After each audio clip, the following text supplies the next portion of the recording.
So ngayon nanonood tayo nitong vlog ni Emma tsaka ni Alwin. Tama ba? O si Alwin and Emma. Ayan, nanonood tayo ng vlog nila kasi para ma-update tayo sa mga pathway sa mga students kung ano mga nangyayari kasi updated tong mga to. Kaya habang nagre-relax tayo dito guys, pinapanood natin sila. Ayan. Maya-maya maliligo na tayo kasi papasok na naman tayo sa ating part-time job.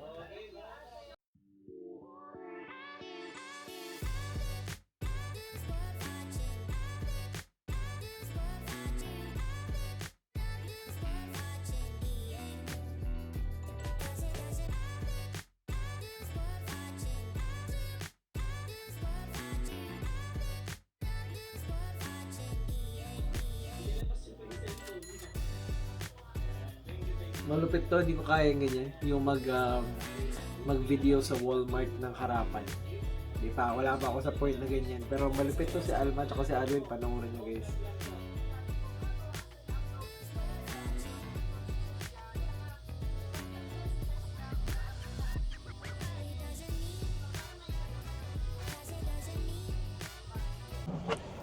Alright mga kapatid, let's go na naman! What a beautiful Monday afternoon sa inyo guys. Kamusta kayong lahat? Papunta na naman tayo sa ating part-time job ngayong hapon. Ayan. At meron akong baong kape dito ngayon. Kakagaling lang natin si farm at ngayon, hataw na naman tayo. Grabe, ibang klase. Iba talaga yung lifestyle dito sa Canada guys. Sabi nila mahirap daw sa Canada. Hindi naman mahirap. Depende yan sa choice na gusto mo, di ba? Kung yung lifestyle mo is gusto mo makontento ka lang sa kung anong meron ka, yung parang Pilipinas style na kung ano lang yung meron, hanggang doon ka na lang, yan. Hindi siya mahirap. Pero kung ikaw yung klase ng tao na nag-i-strive ka para talagang maging successful ka or nag-aim ka na mag-retire ng maaga, gusto mong maganda yung future ng anak mo, ng pamilya mo, ikaw ba yung maraming responsibilidad sa Pilipinas, abay siya, sobrang hirap talaga ng mahirap. Depende sa choice mo talaga, like I said. Katulad ko, yung choice na ginawa ko sa buhay ko is pinapahirapan ko yung sarili ko. Trabaho sa umaga hanggang hapon and then punta na naman sa part-time. Ayan. Hindi naman ako nagbabrag pero sinasabi ko lang. Yan, na depende sa choice mo yan. So ako yung choice ko is yung medyo mahirap na choice kasi may mga sinusuportahan tayo sa Pilipinas. Tapos may responsibilidad din ako sa aking pamilya dito sa Canada. Although na pareha kami ng misis ko na may trabaho. Yung misis ko ay PSW. Ayan. Tanong kung sapat na ba yung ini-income ng misis ko at ako kapag hindi ako magpa-part-time at hindi rin masyado mag-overtime yung misis ko, sapat na siguro. Enough na makabayad ng mga bills. Kasi kakasimula lang namin, kumbaga nag-asawa kami 4 years ago. So, we started from scratch talaga sa pinakababa. At talagang lahat binili. Wala kaming kapamilya dito sa Canada, so nagre-rely lang din ako sa asawa ko and she relies on me as well. At wala tayong mga inaasahang mga kapamilya natin na tutulong sa atin. So talagang anong tawag nito? Kami talaga yung bumili ng mga gamit. Ayan, kami yung mga lahat gastos dito, gastos doon nung nagsisimula pa lang kami. Kaya yung naipon ko nung medyo single pa ako, hindi ko naman sasabihin na naubos lahat, pero syempre malaking portion ng napunta doon sa mga pagbili ng mga gamit namin. Ayan, ayaw naman natin na yung bahay natin is empty, 'di ba? Gusto rin natin na kahit papaano yung bahay natin magmukhang bahay. Ayan. Kaya sinisikap natin na lagyan pa unti-unti yung mga portion na bakante pa sa bahay. At tsaka itong sasakyan, isa rin to sa mga binabayaran natin. May insurance tayong binabayaran. Hindi ako kumuha ng second hand na sasakyan kung tatanungin nyo. Kasi first car ko to, yung first time ko magkasasakyan dito sa Canada. So wala ako masyadong idea sa pagmimekaniko. Marami kasi ako narinig about sa mga second hand cars na masakit daw sa ulo. Pero itong Toyota na kinuha ko, hindi talaga ako binigyan ng sakit ng ulo nito kahit minsan, you know. Just fingers crossed na hanggang sa mag-retire to, bigyan man ako ng headache, sana konting-konti lang, ayan. Pero so far 4 years na itong sasakyan ko na to, pero yeah, hindi man lang ako binigyan ng konting headache nito, guys. Kaya yung minsan yung akala mo nakatipid ka sa second hand car, and then may mga paunti-unting ginagastos, ayan, pa 50, pa $100, pa mamaya kapag na-own mo na yung sasakyan, let's say after mga 3 to 4 years, hindi mo nalaman, malaki na rin pala yung nagagastos mo, diba? Pero depende, it's all about choice. Ayan, dito sa mundo, no, kung ano yung choice mo, kung ano yung preference mo, nasa sayo yan talaga, kaibigan, kapatid. Ayan, nasa sayo yan.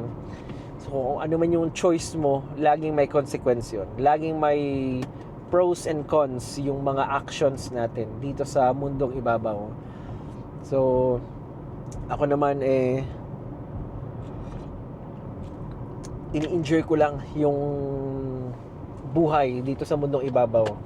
Ayan, itong pa-vlog natin na to, nako, it's just part of our activity para mag-stay fit yung mental natin, yung mental health natin, mag-stay fit din yung katawan, we're always active. Ayan, yeah, kaya yung iba choice nilang hindi mag YouTube, yan, kasi ayaw nila ng headache, ayaw nila ng another responsibility. So tayo, gusto natin laging loaded tayo lagi, you know. Parang nakaka-excite kasi para sa akin na marami kang activity ginagawa lagi, di ba? At I hope na mag-paid off itong mga pinagagawa natin one day, not only just in a monetary way, but also, you know, gusto kong makita yung sarili ko na hindi ako tatanda ng maaga, you know.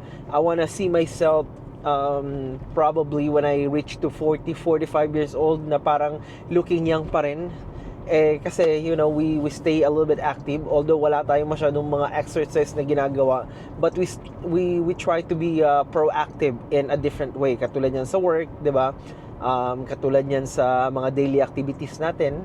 Yan, sa usapang workout, tagal ko na talagang pinag-iisipan yung workout na yan. Pero wala talaga tayong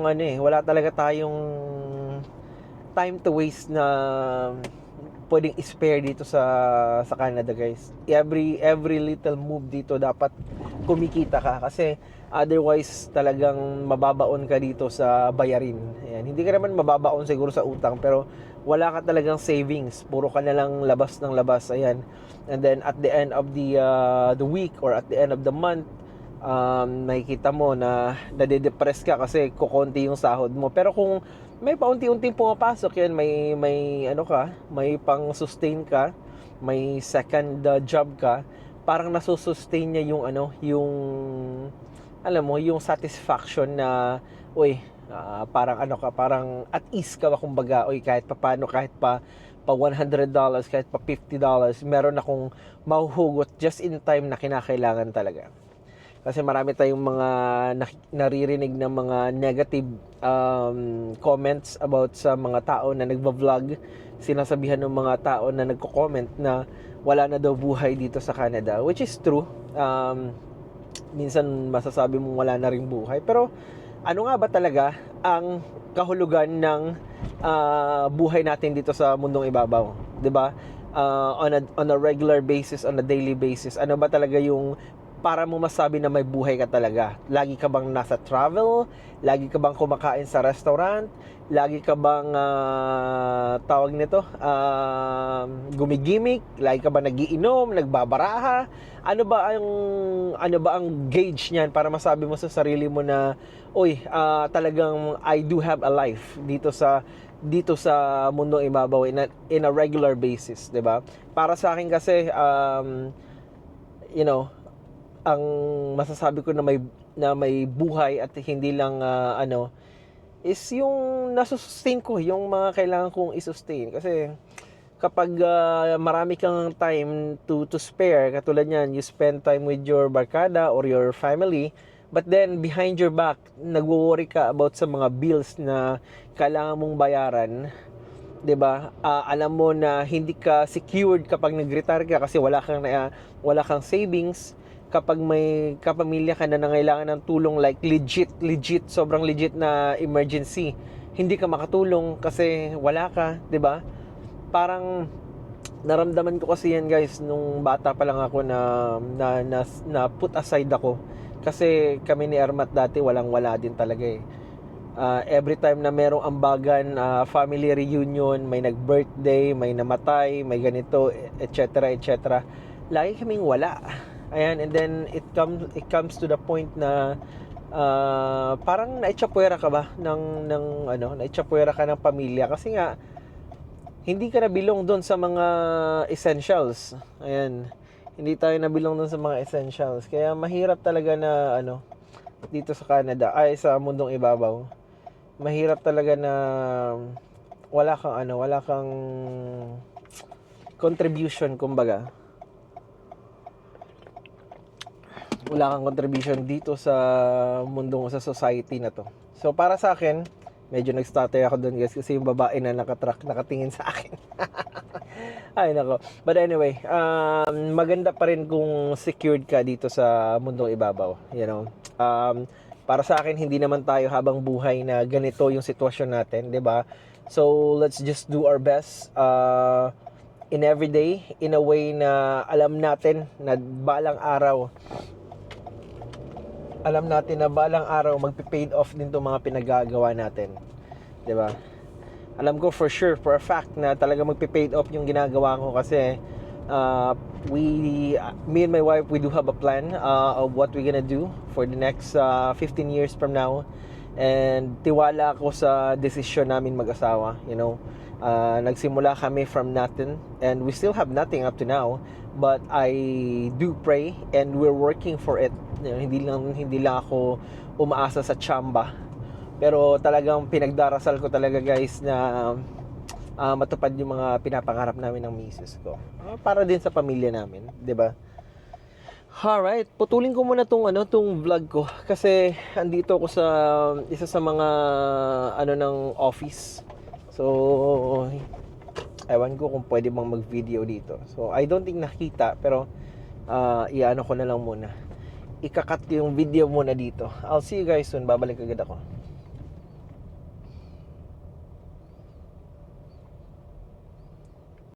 Ayun, so naibigay na natin, guys, yung dapat nating ibigay doon sa liko na ako dito. Doon sa opisina. Ayan, nag-drop off ako ng blood sample para sa aming galing sa aming farm. Ayan, so yan is that is a program ng vet namin. So I think every 3 to 4 weeks nagkukuha kami ng blood sample just to check kung okay ba yung mga ibon namin, is there anything wrong with them, so far so good naman, wala namang issue sa aming mga ibon. Ayan. At yung background ko pala sa Pilipinas, guys, meron kaming tawag nito, meron kayong manukan dati, panabong. Kaya medyo may idea ako nung dumating ako dito sa company na to.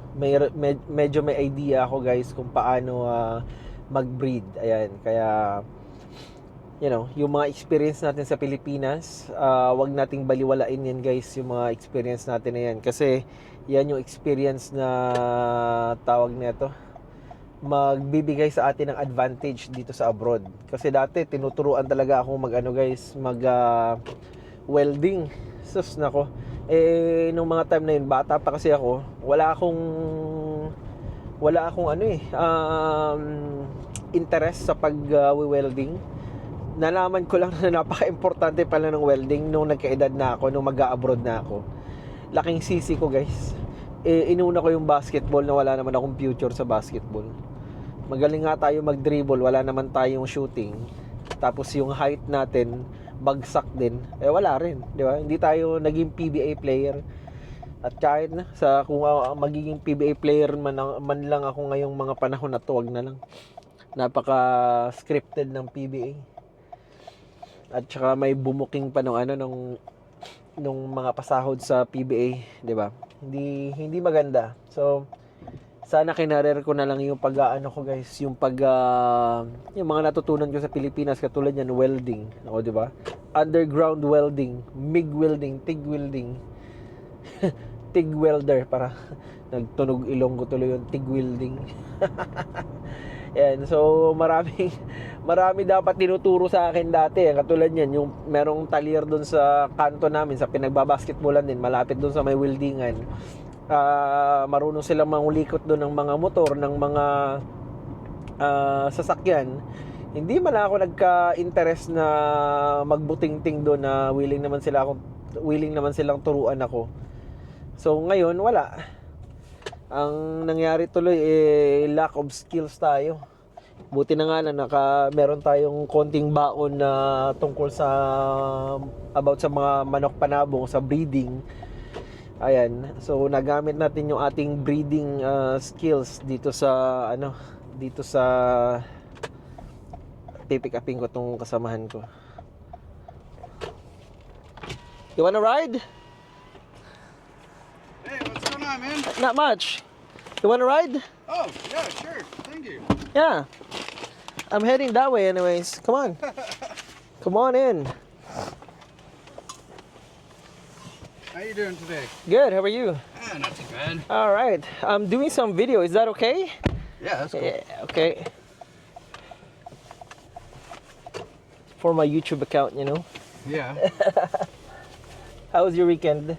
It was okay. How was yours? Not bad. I worked Saturday. I'm on holidays starting yesterday until Sunday. Oh, okay. Yeah, but unfortunately my wife, she wasn't able to off work for at least not until Thursday. She's still gonna work from yesterday until Thursday, and then we'll see about Friday, Saturday, Sunday. Oh, okay. Yeah, we're planning to go initially to Montreal. I don't know what we're really gonna do there, but I wanna explore Montreal at least. Yeah. But yeah, she needs to work, so we'll see about Friday, Saturday, Sunday. Yeah. Yeah. So, ayun, kasamahan ko yun sa trabaho dito sa pinagpa-part-timean ko. Nakita ko naglalakad, so binigyan ko ng ride. Ayun, buti na lang meron pa tayong parking space. Normally dito sa pinagpa-part-timean ko, talagang jump pack dito yung napaka jump pack dito ng parkingan. Minsan yun yung pinakamahirap. Dito na natin ipapark to. Ito yung pinakamahirap sa lahat, yung parkingan. Dito laging punuan. Yan. Buti medyo maaga tayo ng konti ngayon, kasi kung na-late na naman tayo ng konti, nako.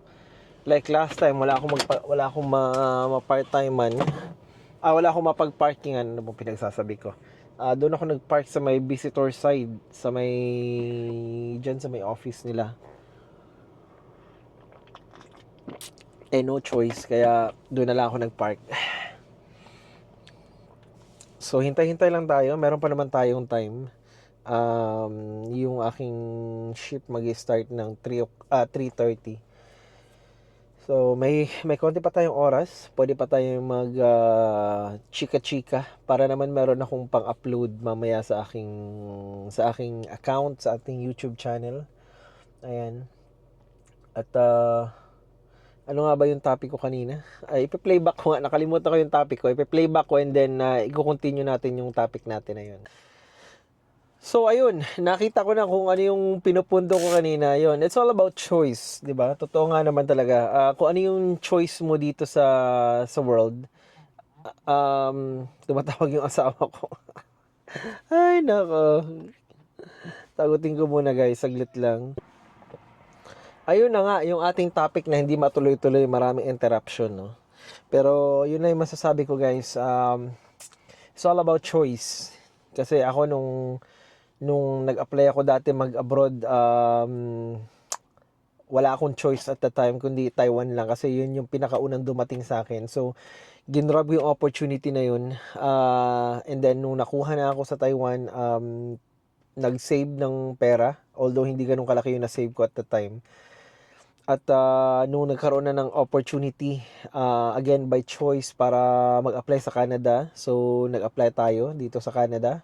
At ngayon, nandito na tayo. Kaya, sabi ko nga dati, makapunta lang ako ng Canada, gagawin ko lahat ng makakaya ko para makaahon ako sa hirap. And I did. Talagang, since na dumating ako dito sa Canada, hindi ko maalala kung kailan ako nag-relax, guys. Totoo yan. Nung dumating ako dito, hindi man ako nag-double job nung pagkarating ko dito kasi naka-close permit ako. Pero nagtatrabaho ako noon in 1 week. Nagtatrabaho ako ng 70 hours. Minsan, umaabot pa ng 80 hours yun. Ganun katindi yung trabaho namin dati. Kaya talagang sinusulit ko yung aking yung kabataan, kumbaga. Kasi pag alam ko na darating din yung time na talagang medyo malilesen na yung ating energy, yung stamina natin, yung mga legs natin kapag medyo tumanda na tayo ng konti, bibigay na ng konti, hindi na natin kaya yung tayuan ng matagalan. Kaya habang ngayon na bata pa lang talagang sinusulit natin. And I hope na kayo guys, ganun din yung mentality nyo.